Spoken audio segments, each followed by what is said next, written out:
everybody. So I just started a little bit early so people can find us.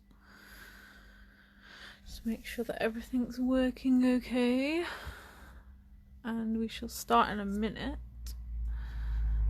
So we're going to be doing a notebook. Hello Lorna. Good. Can you hear me okay, Lorna, and see my notebook? I have to take this jumper off, it's quite warm today. Hello Georgia.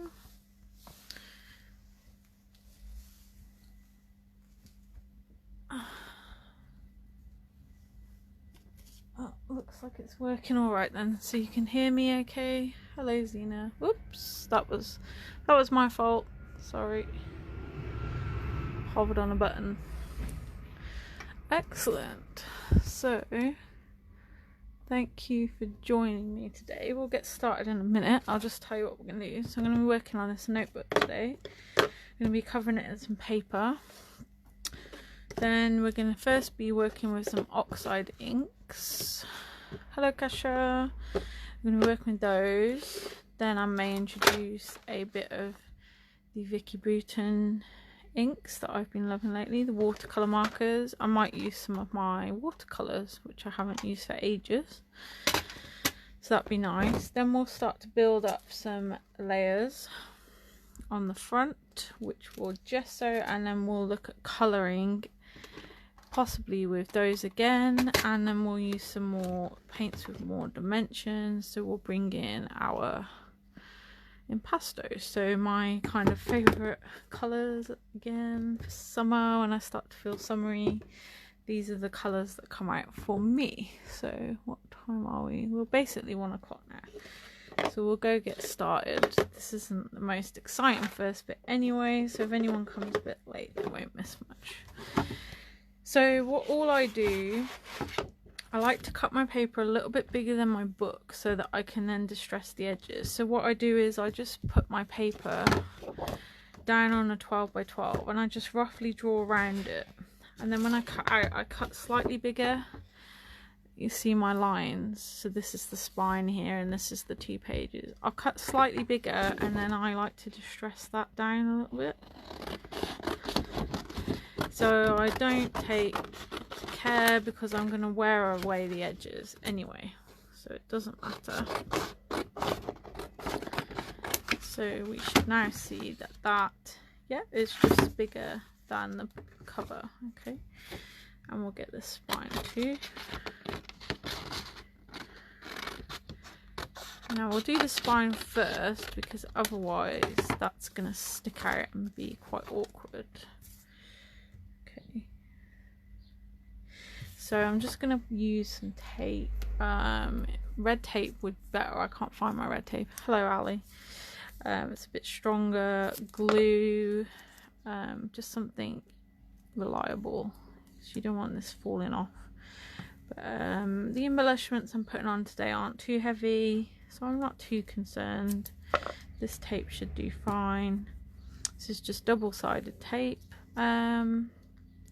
If you wanted to raise your cover a bit, you wanted a bit more dimension, you could try the foam tape. We've just bought in some new foam tape, really long rolls, very good value, so you could try that if you liked.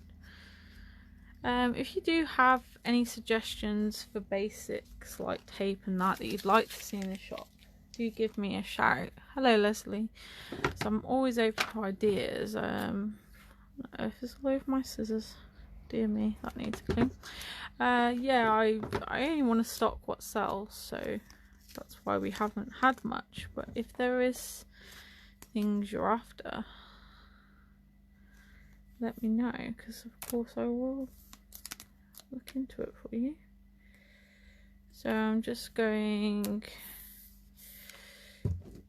oops, over, making sure I cover the edges. And if we miss anything, it's fine, we can add some gesso and we can cover that up. So I'll get my cheaper scissors. So I've just stuck that on, and then I just take the edge of my scissor and I will wear that way, so it's good if you're not great at cutting, you don't have a trimmer maybe even. It disguises the edges, but also what it does is makes a lovely edge for then adding inks, because that's taken away all that finish on the paper and the ink likes to cling to that. Okay.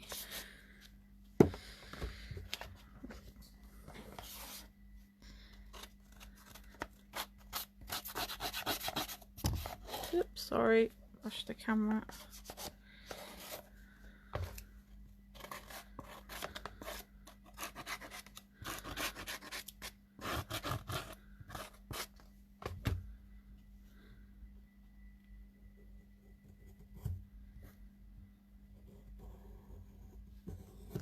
Tear a little bit of that off.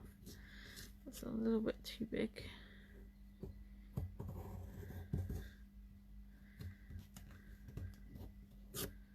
There we go, that's better. Right, get to that. Just make quite a bit of mess doing this, so if you best to do it somewhere you don't mind getting a bit dirty. Right, so that's the spine. Let's go ahead with the covers. So this time I'll put the tape onto the book so that I can make sure it's stuck everywhere I need it to.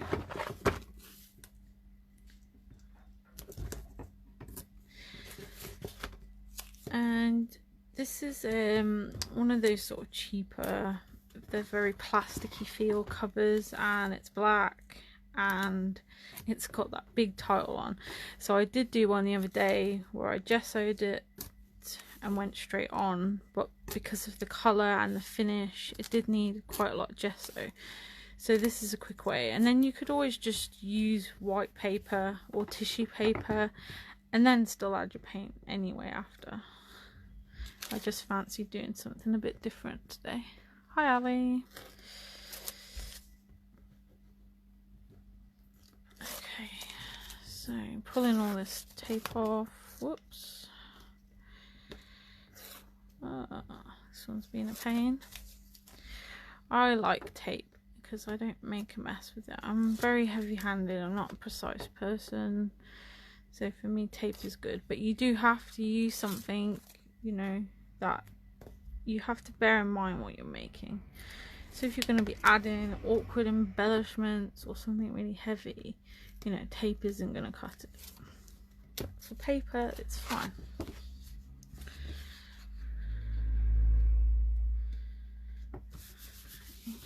I'll go ahead and flip over and do the other side, and then we'll start distressing again.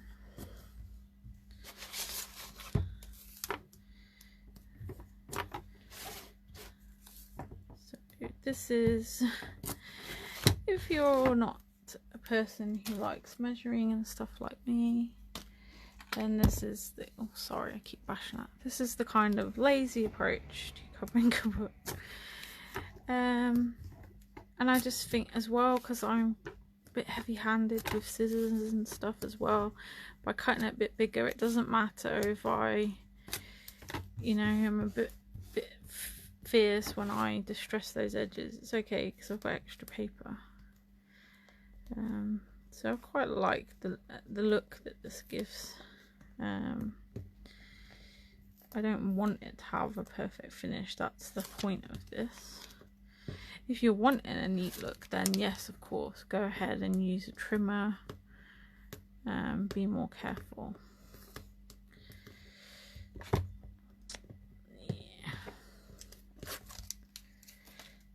So once we get all this tape off, we can get going.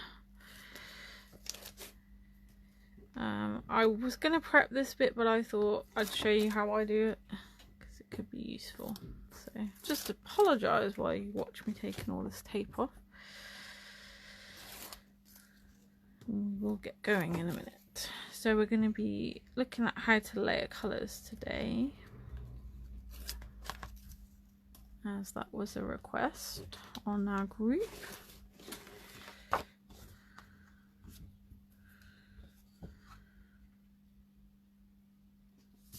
Okay, there we go, and we're just firmly pressing that, making sure it's stuck. I've used lots of tape, and I say the embellishments aren't going to be too heavy, so I can be sure this is going to stick. I'm going to try and wear away some of the black of the actual book as well when I do this, so that the ink will stick there too. So I'm just using cheap scissors here. You don't want to be using fabric scissors to do this. It will really blunt your scissors. You can get the little tools as well, but for something like a book, I just find that scissors is a bit easier, because it's thick. Like a thick spine is hard to get in some of those little tools.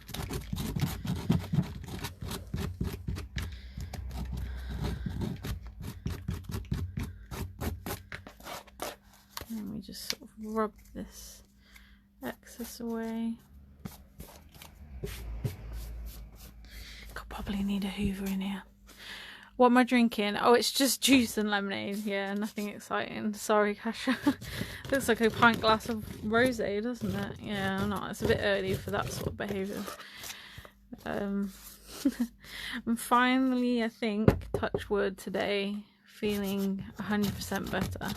And it's my day off, so who knows, later on I may decide to have a little cheap drink.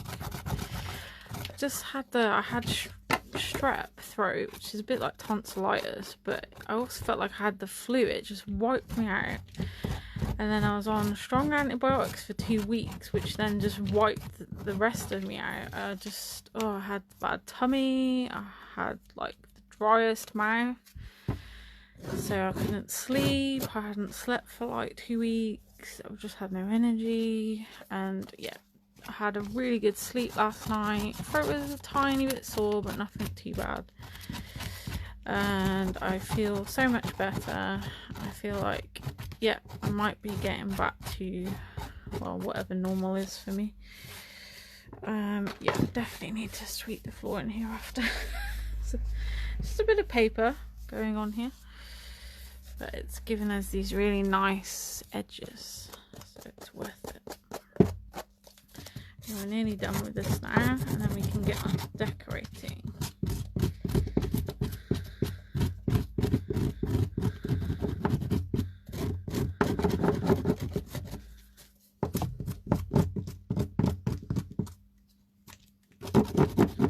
And this is another reason I like this tape rather than glue. It's hold straight away, whereas a glue you've got to sort of wait for it to dry a bit.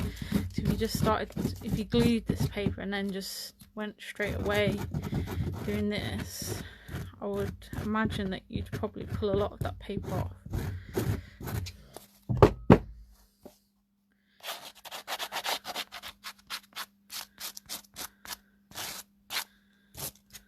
Okay, we're done, I think. Let's get them out of the way. Out of the way.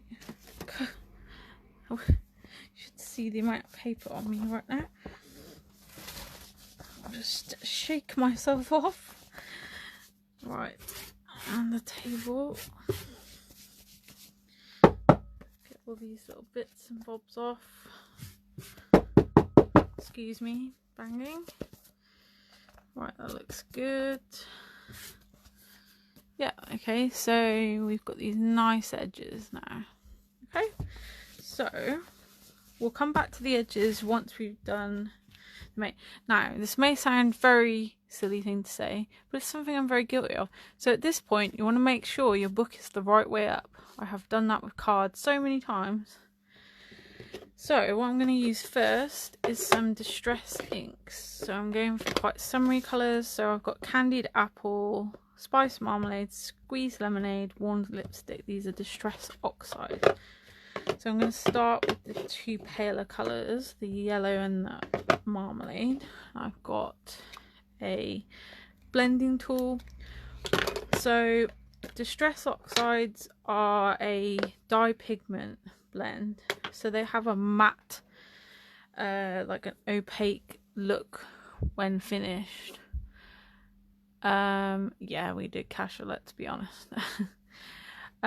So it's not so problematic with which order you lay colours in, because light will go on top of dark. However, if you want to keep it simple rule, a lot of inks and paints are translucent, so you need to go from light to dark is my advice, because you'll find putting, say, yellow on top of the red, if this was an opaque ink, it wouldn't show that the darker color is going to be the prevalent color, and the yellow is going to just disappear. It's not the case with oxides. So if you're only using oxides, that's fine, you don't need to think about it so much.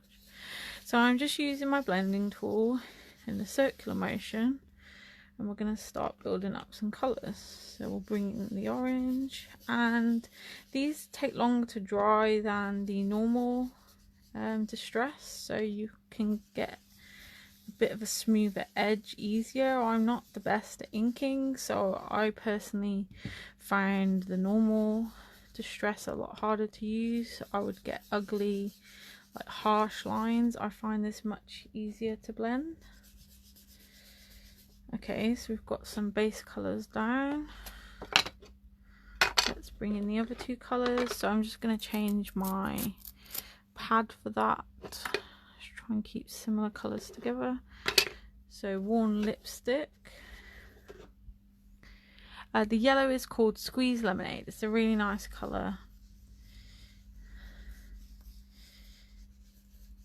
So I was watching a video of Tim Holtz the other day, and it was something I hadn't really thought about, and wow, okay, yeah, I hadn't thought about that. So he's saying if you spray when they're wet, this is going to blend the colors together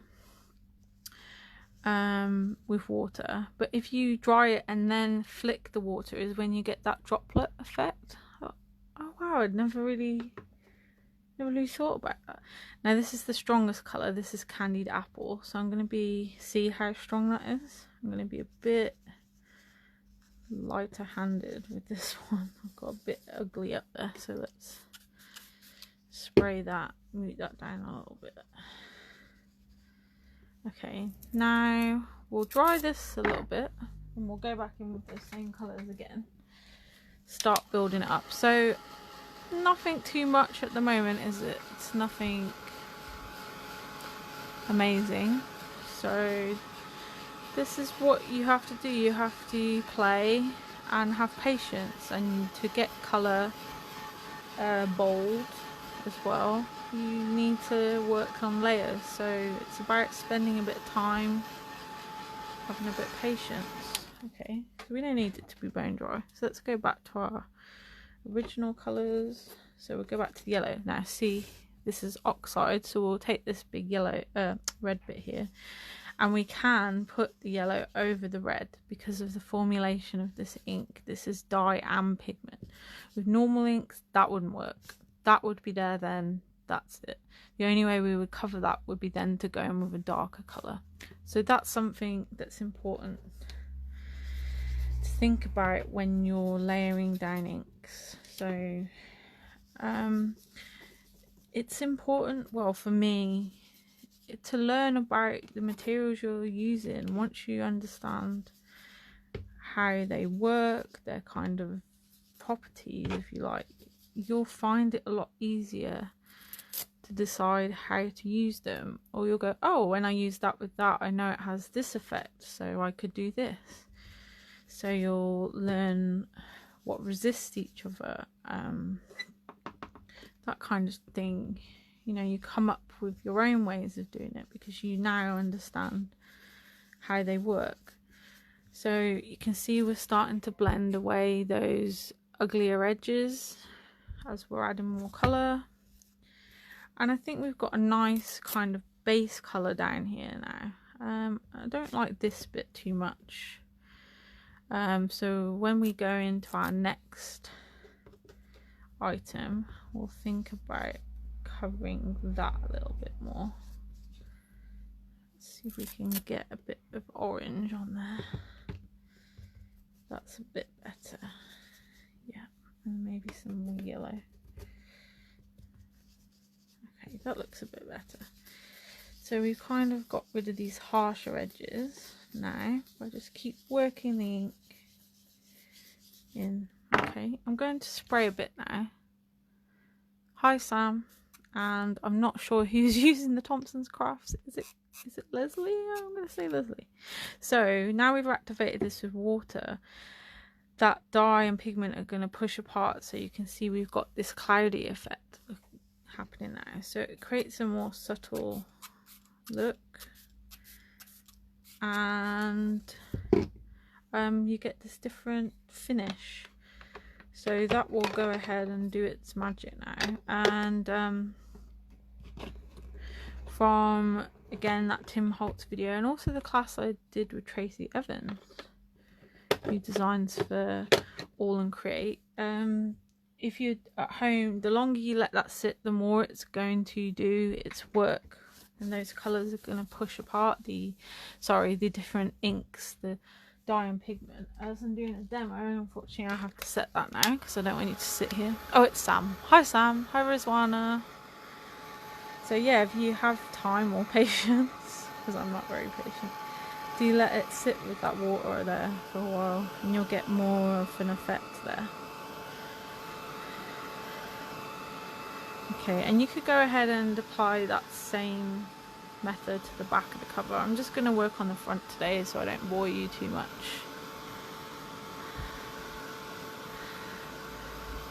Yeah, I think when you comment on the page, Sam, you can choose if you comment as yourself or as the page, and I often forget.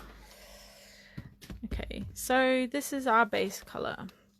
So we've got some nice colours and we've got this chalky look going on. So it's a different kind of look. I'm going to put them away for now. I don't think I will want them again. Okay, so something totally different now. Totally different look. We're going to go for the Vicky Boutin mixed media watercolour markers, which are very, very vibrant. So we'll pull out the same kind of colours. Let's have a look. I've played with these on a project for Fiskars, which you'll see probably later this week, if not next week.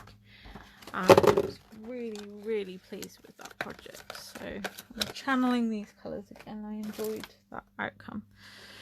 So how these work, I will show you. We've got some of these in the shop. So they come with this green cap on. You just take the green cap off. So you unscrew that, take the green cap off, then screw this part back on, keep going, and it will click. And then you just squeeze this into the barrel of the this part, and that will load the brush with the colour. So I've already used all these ones, so we should be ready to go. So I'm going to start again with the lightest colour, and I'm just going to squeeze. What actually I will do is spray my page a bit first, not too much, because remember, oxide, any distress remains water reactive, so I don't want to move that too much around, but I want to get my watercolors working. So I'm going to just literally pop on some color, and this is going to give us another layer, some different effects. And yeah, so this is how we layer colour. We're just thinking different products, different effects. Think of the different properties stuff has. Some has shimmer, some is flat, some is chalky, some is shiny. But just think how things work together, but also bear in mind how things don't work together. So if you're going to put something glossy down, then say acrylic paints or glossy accents or something like that, a gel medium, you're not going to then be able to put something water-based easily on top. Sorry about that, my phone keeps popping up. I need to sort it out. It's got a memory problem. It's quite a new phone, but I think something's happening in the background when I'm using stuff that's storing all these background data that I don't need, and it's taking up my phone memory. Hopefully I'm back now and you can see me alright. Okay, we'll start playing with darker colours now. So we want to be more careful. Okay, and you can see as you add the water, this will start moving nicely around. We want to move it before it soaks in. I've not put gesso on this, so I should have probably gessoed this, because now the ink is wanting to soak in before I can move it around too much. So had I done it again, I would put gesso on first. Okay, so yeah, that's the learning. This is what you think about. So the gesso would then act as a barrier and would give me more time to move these colours around before they dried. So there you go. I'm learning myself, aren't I? Okay, I'm liking how this looks. I will probably bring back some more of that yellow from before with the oxides, because I like that yellowy look. Away paper. Okay, let's move this around a little bit. So now it's wet enough, I can move this around the surface a bit. So I'm going to stop and dry there and see how that looks, and then decide what I want to do next.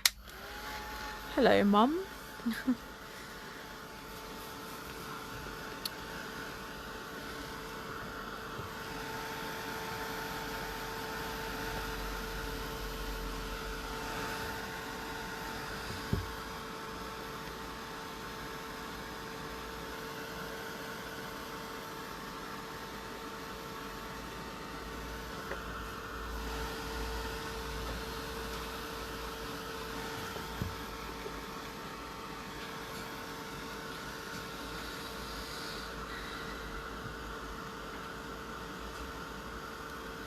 That's why, because I haven't gessoed, we've got these harsher lines from the watercolours, because it's soaked in before I've had a chance to move it around. So there you go. That's something I've learnt. Well, I knew that, but I just forgot. So there you go. We all learn, even myself. So it's important to think about these things. So I will need to work on this bit now, which is fine. All I'll do is bring back my oxide. And I do like to bring some more of those darker colours in.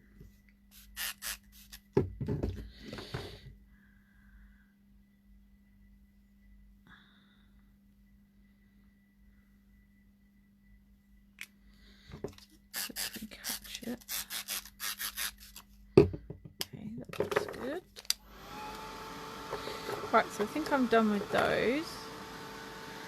I can't show you my project, but I will show you a little peek. So here's how those same colours looked on this actually wasn't gessoed either.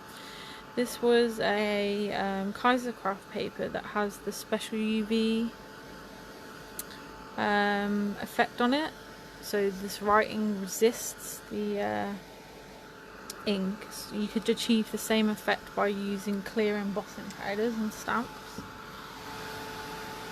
So I really do like these watercolors. Yeah, it just has a bit of interest. It's fine. It wasn't what I was meaning to do, but it's fine. It does add some interest. Okay, so I think we're pretty much done with the base colour. I'm just going to add a bit more of that yellow distress oxide, because I like that yellow. I want to bring a bit more of that back. And because, as I said, it is a pigment, we can layer it on top of this pigment and dye fusion, sorry. I can lay that on top of the colour that I've just put down.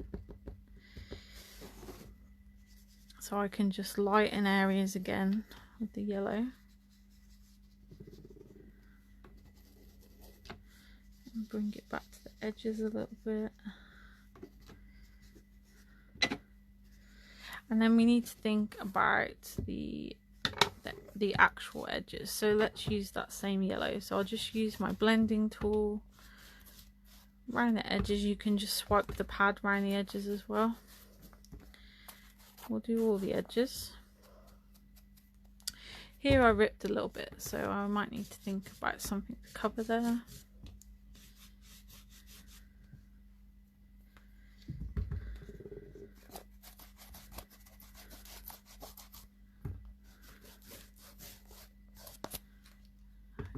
I've got one more. I've done all the edges. Let's do that spine actually in yellow. That will look quite nice. Okay, so I'm just going over the whole spine. Yeah, and let's bring a little bit onto the back cover. So there's something there. Just a little bit of interest. Okay, and I like how that looks. That's fine. Right. So just get the papery bits out of my ink. Don't really want them on there. Right, so that's our base layer. And you could go ahead and add much more. You could stencil with inks, you could then stencil with paste, paints, anything. Go mad, think about it. So use the same method, light to dark, and you won't go wrong. Oxide inks, so you can don't have to do that so much, but they are water reactive constantly unless you seal them, but then you won't be able to go back in with everything. So yeah, if you want to be easier, simple way of thinking, just think light to dark. Right, so let's just put this to one side for a moment. We're going to look at some embellishments now. So I pulled out a few bits I want to use. This is staying as it is. That's going to be my kind of title, so I'll put that to one side. Here I've got some resins, plastics, metals and chipboard rather. So this is one of our creative embellishment pieces. This is a piece from the Scrap Lab, Cal's company that we like, clock face. So do check that out. These are some Finnabair metals. So they're lovely, they're all lovely, but I don't want them these colours. I want them to be the colours of my book. So I'm going to add gesso. I'm going to use white gesso because I'm not using metallics. So here again, where you need to think about colour. What colour, what effects are you going for? I want bright colours. I'm not using metallics. These are flat. So black gesso wouldn't be the best idea. They won't show up very well. White gesso is going to work. Clear gesso, the colour would show up, but I don't like the colour of my metals in this case. So it's best to take that colour away with the white gesso. So that's again where you need to think about colour with what gesso you use, what's suitable for that particular project. If I wanted to use metallic paints, stuff with lots of mica and shimmer in, then black gesso would be great.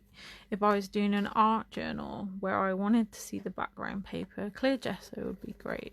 So it's all about learning about what you're using, and the more you understand about it, the easier you'll find to get that effect you were going for, rather than, oh, that didn't work how I wanted it to. A really great page to check out that if I ever get muddled, I just want to check something, Finnabair's blog. It's Anna, I'm going to pronounce it wrong, Trofska, I want to say .com. If you go on to Finnabair, just search Finnabair, it'll come up. It's, yeah, something like Anna Trofska, and her blog. There's the files there, and one of the files is Art Basics, and it will tell you all about the different products. Now you don't have to go and buy Prima, you know, it just will help you learn about gesso and paste and the different effects. So that's a really useful page that you can keep going back to reference to until it's sort of engraved in your head. Yeah, and it'll give you a really good basic principles there. Okay, oh, I missed the little flower. Don't forget this little guy. So I'm taking away the colour. This is stripping it back. I know you can still see some, that doesn't matter. We're just making this surface matte, so that'll be much easier to apply our colour on top.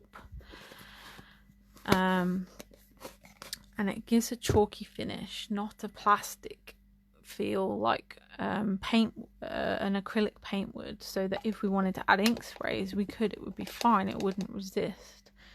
But if we used acrylic paint to add then a water-based product would be difficult. So I'm just going to give these a blast dry. Oh, it's already here. And then we can go ahead and put these on our book. Now this time tape is going to be no good to stick these on. So I've got my Reliable Chum 3D gloss gel.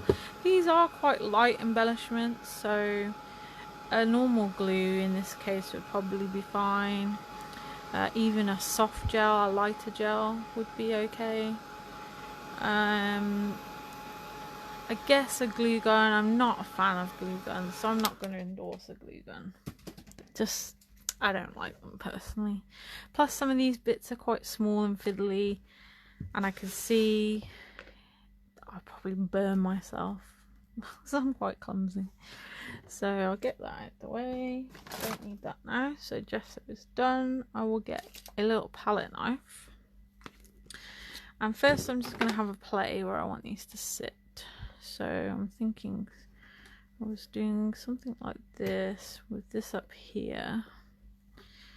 And I had these kind of here, I think. Yeah, and then I'm going to leave here is going to be some sort of title. Oh, and with this. So I may add something else here, like about creating or something.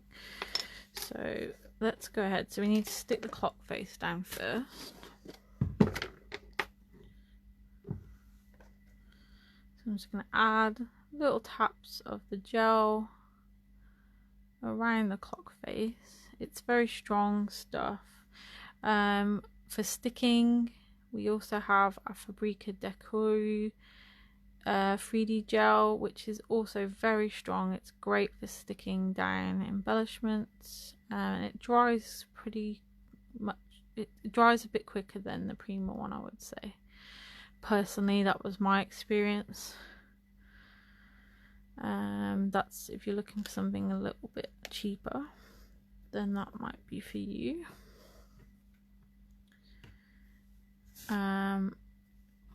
Myself and Lorna were having a chat though, and we do agree that it's not as good, the Fabrica one, if you want to use the gel as a texture, so you want to stencil, whereas this you can stencil with quite nicely. We felt that the Fabrica one wasn't quite as good for that, but it is an amazing is amazing for sticking, which is primarily what I use my gel for. So for me, I would use either. They're fine. Okay, so that's there. So next, this cluster I want to go for. So I'll stick a big bit on there.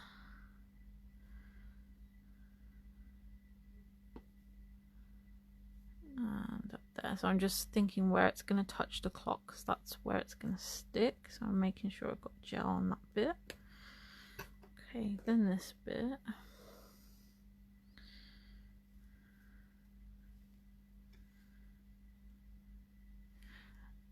So the kind of hard work, if you like, is over.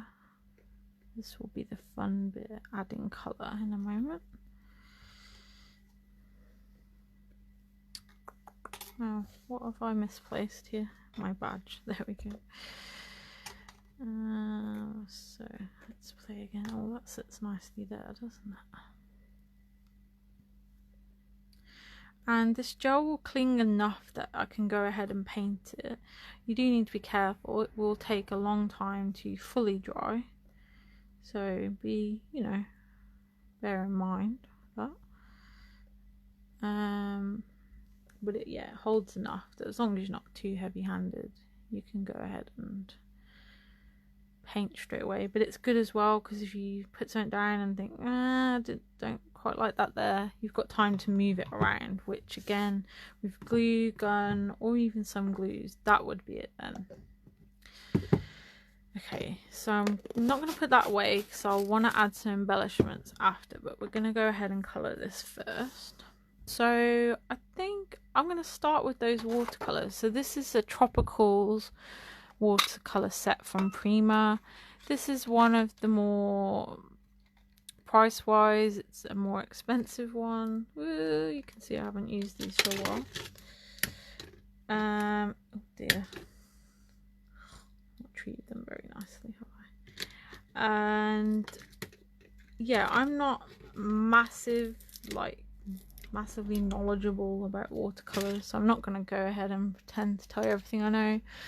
But from what I've read, yeah, they're one of the better sort of ones, if you like, but you pay for what you get. So I'm sure for something like this, a cheap watercolor set would also be fine. You just might not get quite a vibrant color, you might need to build up. So I'm just adding a little touch of water, and we're going to go ahead and add some to these chipboards. So I'm going to use the watercolors to get a base color down on my embellishments, if you like, and then I will go ahead and use the impasto. So I just want to kind of show you different materials. So you can see this is obviously more runny. It is soaking into that chipboard, which is meaning it's losing a little bit of its vibrancy, whereas on the plastic it's sitting more nicely on the top. So yeah, think about that. So watercolors probably not the best thing to use on chipboard, but I just wanted to show you. But they do look very vibrant and nice on that plastic, but it's okay, this is our base color on these. We're going to go ahead and add our impastos as well. So yeah, it's just playing around, thinking, you know, this is a nice color, but yeah, it's not on the chipboard, and this darker metal, it's not quite giving me the full effect of what I want. And I could have added more gesso, which would help, so that would take away that natural color of those. So yeah, you could add more gesso and keep going. And let's try another watercolor color. We'll dry, and then we'll add we'll go in with the paint. And the impastos are super thick and super pigmented, so I know I can rely on them to cover this. And with the impastos, you wouldn't even need gesso. So it's again just learning about what things are out there to you. But you know, impastos are a dearer paint, so you could get a cheaper paint and just use the gesso. Build up some good layers of gessos first, and I'm sure you would be fine with that.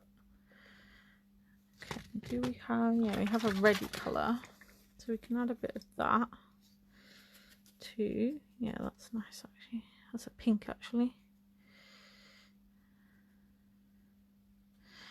And the impastos also will give us texture because they're very heavy bodied. Okay, I'm going to add a bit of water now to kind of merge that together a bit more. This flower's being naughty.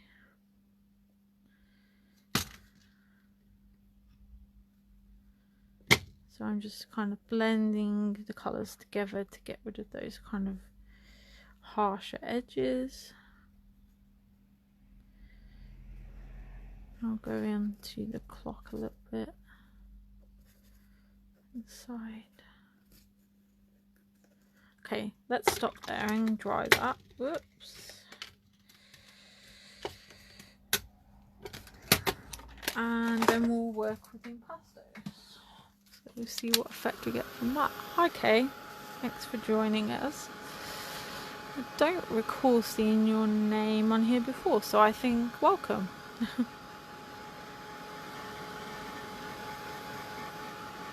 And bear in mind, I've got metal on here and I'm using a heat tool, so this will get warm, so be careful not to burn yourself. I've got a flare here as well.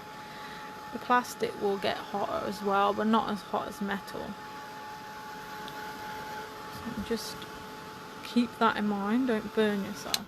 Right, now with the impastos, I always like to give them a little squeeze before I use them, get the sort of oils in there, moving around. Sorry, bumpy. I thought it's okay. Hello, you're very welcome. Thank you for joining us. So we're doing a decorated notebook cover today. I've used, so on the bottom layer we used oxide inks and our Vicky Boutin watercolour markers. Now then we've added our embellishments with gel, which the embellishments were covered with gesso in white. And now we're going to work with, we added watercolours, and now we're going to work with impastos. So I've just got a bit of plastic to the side here. I'm just going to use as like a little palette. I'm going to put just a tiny amount of each. They're very thick, very pigmented. And we've only got a little cluster here. We're not going to need loads.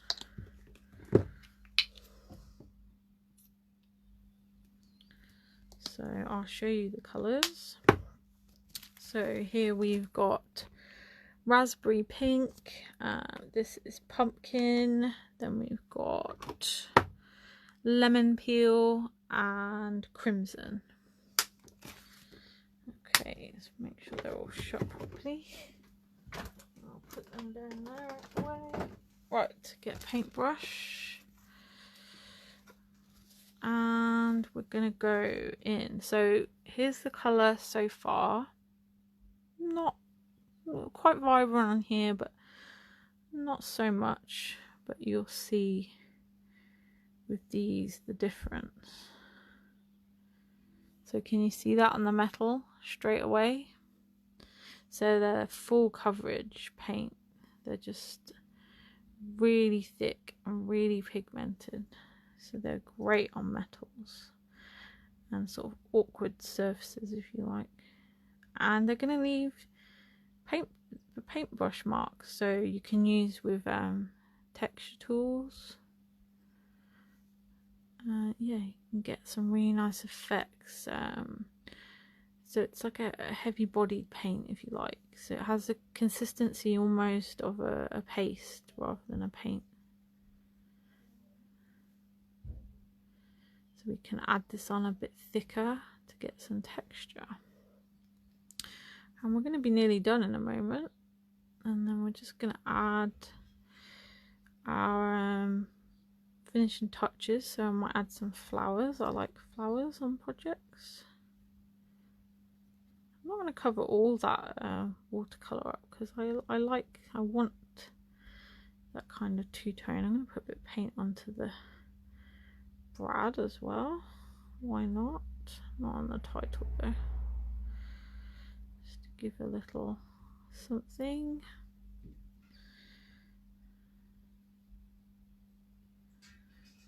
Okay, that's the yellow down. Let's go in for some orange. Yeah, lovely, aren't they? I'm trying to hold this up so you can see everything. So we're just going to get two different effects here from those paints. So we've got a watery, the wateriest paint, watercolour, that's the point of it, isn't it? Which is obviously more suited to papers. And then on the other end of the scale, we've got this really heavy bodied paint. So we're creating two looks here. I'm going to sort of ladle some of this on now. Get some good texture building up. Well, that's the orange. Let's go in for the pink. Oops, no, that's orange. Back to the orange. So we're getting some really nice texture here. But again, it's patience. Build it up. These are opaque paint. So again, we don't need to worry about what order we put the colours on. They will cover that layer up. If you're using translucent paints, that's not going to be the case. So again, there you'll probably want to start light to dark, because that more dominant colour is going to cover whatever you put down. So say you start with a dark blue or green, and then you try and put a yellow on. Yellow is going to not do an awful lot. Or say you put black, you know, and then you try to put yellow. No. So just learn about your paints. It's not to say that translucent paints aren't great. They are, they're brilliant. Same with inks, but you just need to understand them. And you can get some cool effects. Layering up both types as well can look really cool. Okay, that looks pretty good. I like that. Let's do again. Let's go a little bit onto the book. Just to add another layer in that background. And we're kind of framing. By doing this, we're framing it and we're drawing the eye where we want it. So we're saying, look at the clock, because this is our centerpiece. Oh, I haven't even used the crimson. Let's use some crimson. Got too carried away with that pink there. So we'll be a bit more delicate with the crimson. And again, we can use the crimson to frame. We can use this as a shadow. Draw the eye where we want it. Kasha is very good at doing that. You'll see her doing that on her projects a lot. If you watch her live videos, she'll go around a lot of the time with like black or something to kind of create like a shadow or just draw the eye a bit. Okay, so that's the colours. So we're nearly done. Let's just give that a dry.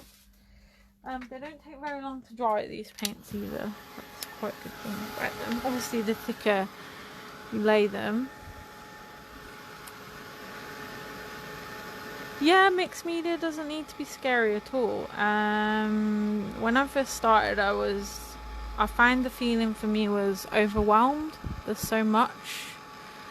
There's so many products. There's so many techniques. And so I spent a lot of time, I said this to the class at the weekend, I spent a lot of time reading and learning. And I found Finna better for me. You know, she sells stuff, yes, she does.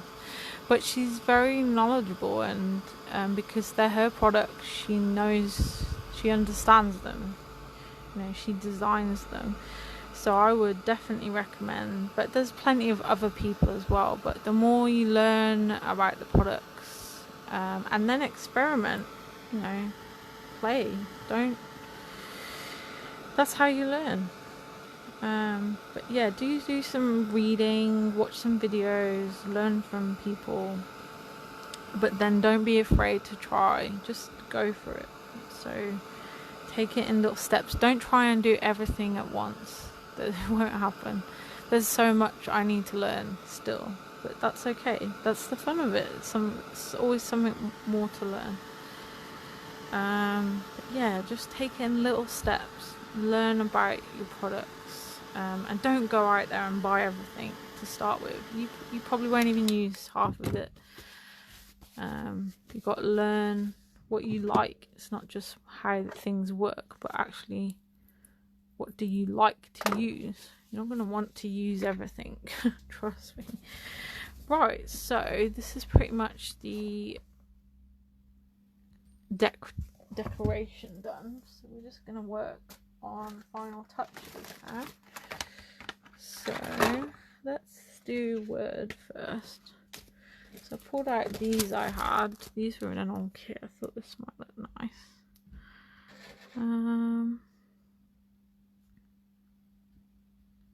But are they too big? Yeah, exactly. Just give it a go. That's what I said at the weekend. I was so frightened to put the colour down some of them. And look, if you don't like it, put gesso down. Yes, it would, Kay. It would, because all you've got to do is learn and play. I've not done anything amazing there. You just watched me. I just splattered some paint on there. Anyone can do it. Honestly, trust me. It's just practice and learning. So learn how things behave. What's this one? No, that's a bit too... No, I think they're a bit too much for me actually, with what's already going on. So I'm going to pass on those. Go back to the good old Tim Holtz stickers. Now I think black in this case. Something about being bold or something about the colours. So let's see. Where the heck has all that come from? I've obviously picked something up. It's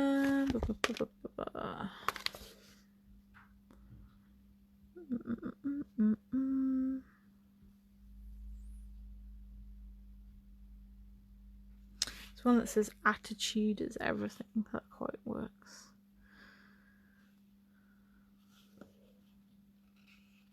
Like that. Not my circus, not my monkeys.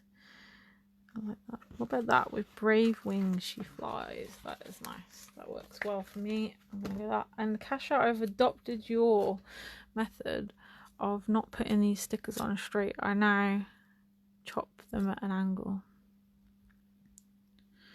So thank you for that. Yes, I have Ali actually. And yesterday I managed to get some crafting done because I got home early because my dad picked me up and it was lovely. Yes, I have really loved it. It's nice. Don't get me wrong, I've loved everything I've done lately, classes and events and stuff. But yeah, it's always nice to have time to make again. So that's what I do it for ultimately.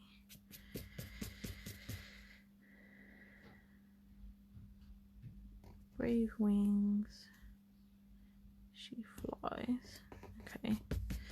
So that's my little title. Now we need some finishing touches. So I've got some different fabrics and flowers. Now these flowers are the ones you're going to see alongside the branded like 49er Market and Prima. These are the other type you're going to see in our flower mixes and I love them. I've been using them for a long time now. So you will soon, the order should be with me in the week and then I need a bit of time to put them together. So hopefully within sort of 2-3 weeks we should then see the flower mixes available. Hooray! No. Come back. I don't know if this is too big.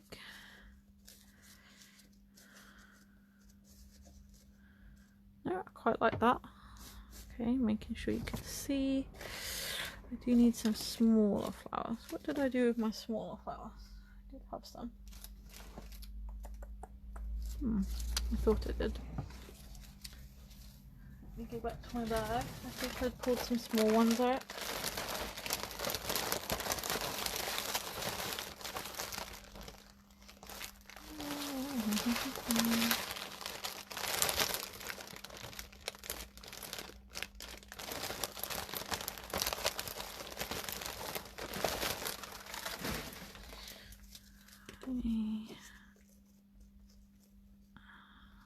Too big. Might be too big. What about the smaller flower?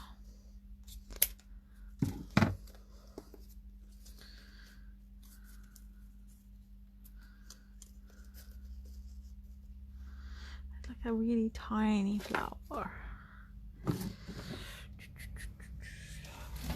Other bag here. A nice, really small one.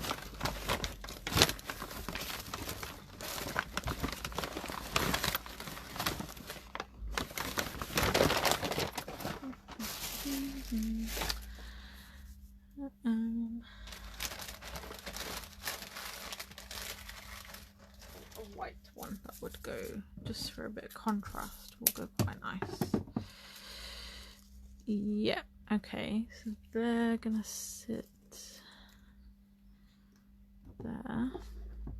I like that yellow, but it's too big. It's a bit tatty. I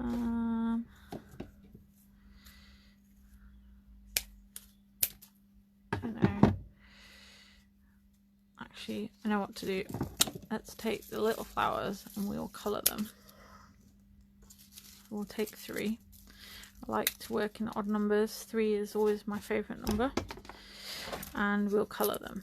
So I'll stick them down first. These are not the flowers I would use, and they're not very good. They come apart, but these ones that we're going to use are much good quality. I've never had any issues with them breaking or anything. But yeah, these ones were really cheap ones, and they're not so good. But they shall work for today. So the centres comes out, then they've not been glued, they're just kind of literally threaded through that centre bit, so they're not the best. Do we want one down here as well, maybe? Because I can cope with that because it's on its own. Though I can make a 3. I'm going for 3. I just can't do it. Then I'm like, yeah, but there's 4 flowers on the whole thing. Oh, that one went flying somewhere. Yeah, I can't do even numbers, it hurts me. Yep, okay, that looks better. How long have we been going, folks? Oops, it's a dummy. I don't know. But I won't keep you much longer, I promise. Just adding the finishing touches now.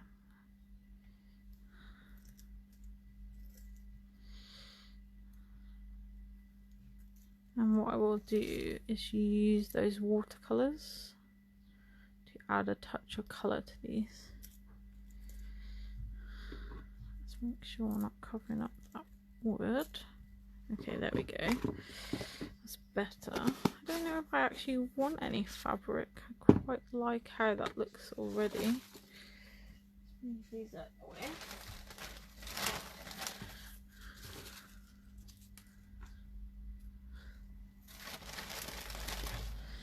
So we'll bring back that watercolour palette. Ali says she's fussy cutting Christmas elements for Christmas cards for DT at the minute. Would I believe it? Well, yes, I actually would, because I know it's crazy, but in the crafting world, Christmas starts basically this month. I know, it's mad, right? What I'll do is get these quite watery, and then I can just drip a bit, because I need to be careful because this glue isn't dry fully. Yeah, we'll soon see Christmas stuff. So yeah, let's have a chat about Christmas. So me personally, I struggle a bit with Christmas. I think it's because of the kind of art I do. For those who like mixed media, or just in general, but I'd be really interested to hear from the mixed media people. Christmas, yeah, what do you like doing Christmas projects? If so, what do you do? How do you make Christmas work for you? I don't know if it's because I've come from a papercraft background to mixed media, I guess I was drawn to the paper first, and a lot of the Christmas paper just doesn't appeal to me. As you can see, I like quite bold stuff, and Christmas is more traditional normally. So how do you make Christmas work? Or do you not like it? Or whatever, just holidays, I guess, in general. It's not everyone will celebrate Christmas. Lots of car doors opening and closing. I wonder what's going on. Okay, that looks nice. And yeah, if you do I'm just going to do a few splatters. If you do mixed media Christmas or holidays like Easter or whatever, or your particular holiday in your religion, whatever it is, what do you do? How do you make that work? I'd be really interested to hear that. And it would be good to hear what products you'd like, if you'd like to see seasonal goods. Okay, I think it's done. I don't know, what do you think?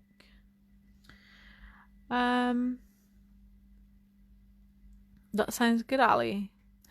Yeah, that's the route I went last year. I did find a collection I really loved, which was, I may have gone a little bit mad with, and you can still find in the shop, the Santa Baby Prima range. I just fell in love with it. I'm so sorry, I keep whacking the camera. Yeah, that was really different for me, and some of the details were beautiful, and it really isn't my normal cup of tea, but I just really fell in love with that. So I will be making some stuff with that this year, because I'm going to have to just say, and I don't do Christmas, I'm going to do a Christmas fair this year, but with different gifts, not necessarily just Christmas orientated. Yeah, so I'd love to know. Thanks, ladies. I hope you like it. Yeah, I'd like to know, do you do Christmas? If so, what appeals to you? Because I'll start having to think about that, and I'll start looking for products. I mean, I've got a lot of new brands now, and I have had a peek at some of their Christmas stuff, which does appeal to me. So yeah, let me know what you like for Christmas, and we can have a look. So anyway, getting back to this, it's done. So I hope you've learned a bit today, and I hope this has answered. It was Jane who asked about colour. So we started with oxides in the background. You can see the chalky look here. The deeper patches of colour in the background were our Vicky Boutin markers, which are fab. Just create a background so quick with them. We then layered on our elements, which were coated in white gesso, so that just knocks the colour back and allows you to add wet mediums on top. Then we added watercolours to start with to give us a different look. So you can see on the chipboards, the more the colours that have retained that brownier bit of the chipboard and a matter. But then the paints are matte also, but they're more textured. So the texture you can see in the bolder colours is those impasto paints. And then we just added some white flowers and coloured with our watercolours and some little stickers. Keep messages popping up. So yeah, it was really easy. We've added oxides just on the rough edges of the book and the back, and that's it. And you can apply this same technique to anything. You can do this on your layouts, you can do this on cards, you could do this on a canvas. It's the same principles. Just start thinking flat first. Think about your colours, think about the way those products work. What way do you need to put them down? Do you need to start light to dark? Is something got a finish that's going to resist other things? Then go in with your more dimensional things. So in the background we could have added stamping, we could have added stenciling. Then put in your your more dimensional elements. Now we wouldn't want to then put them down and then try stenciling, because this is going to be in the way. So it's just thinking of the process. And then we've added lastly our more decorative items. So that's my kind of process. Think of the flat stuff in the background, then build your dimension, then it's finishing. So I'm gonna have to go, my phone's piddling about. Okay, I gotta go, ladies. Sorry. Add your colour and add your decorative embellishments. That's it. Thank you for watching, and I hope you like it. And watch back if you want to again. Bye.